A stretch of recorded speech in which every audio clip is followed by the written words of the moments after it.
Good morning, my dear brothers and sisters in the resurrected Jesus. Today, Tuesday, we are in the octave of Easter. We are presented once again through the Gospel of John, one of the post-resurrectional appearances of Jesus. Now, Mary Magdalene goes to the tomb to see the dead body of Jesus. When the whole world has deserted Jesus, forgotten Jesus, she still loves Jesus even up to the tomb. She goes there, sad, weeping.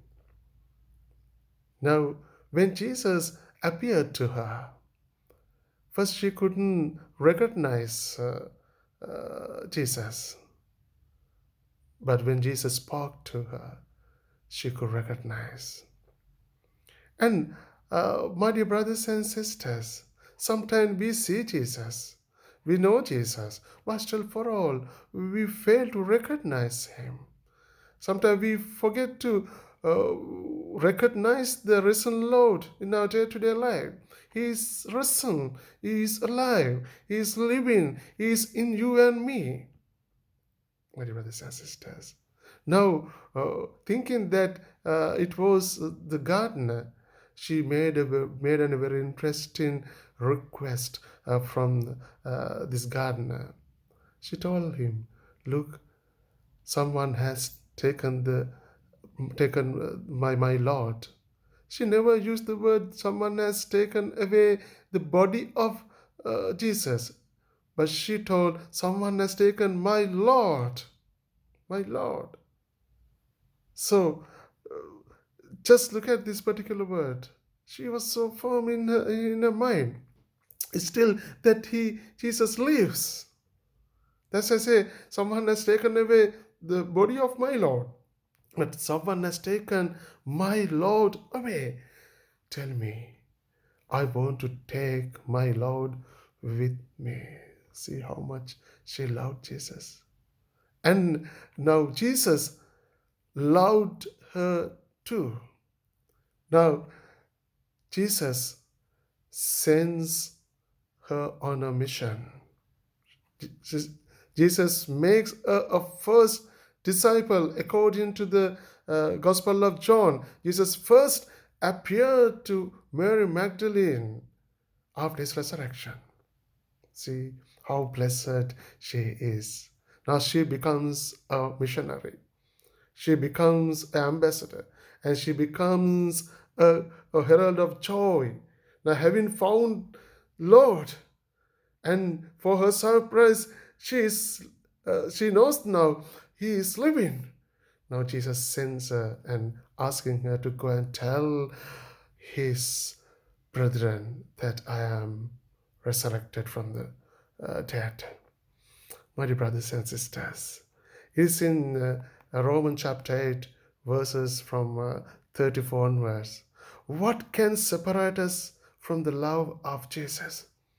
Even the death of Jesus couldn't take the love that he had to Mary Magdalene, and even the Mary Magdalene loved. Even Jesus died.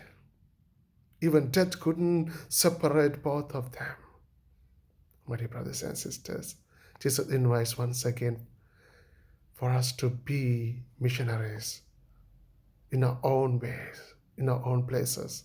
These days we are in lockdown, we are in our houses. So we can be missionaries in our home, in our own homes.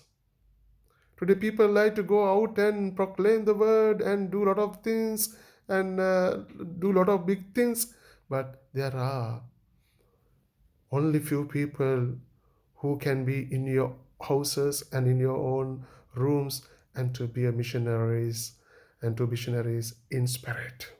So Jesus invites all of us to be missionaries in spirit in our own houses. Be a prophet to our own people in the house these days.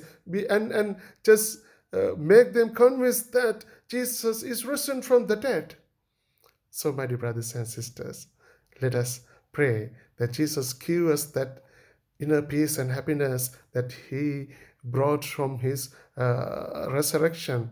And let us be missionaries in spirit, and also let us pray for this pandemic, global pandemic of COVID-19, and also the whole world, the conversion of the whole world, the conversion of hearts, that Lord be the hope of hopeless people. Because now Mary Magdalene lost all hope, and also she was so sad, but her sorrow turned into joy, her hope and despair turned into hopefulness. Let us be people of hope and ask the Spirit of the Lord guide during this day. Amen. God bless you all.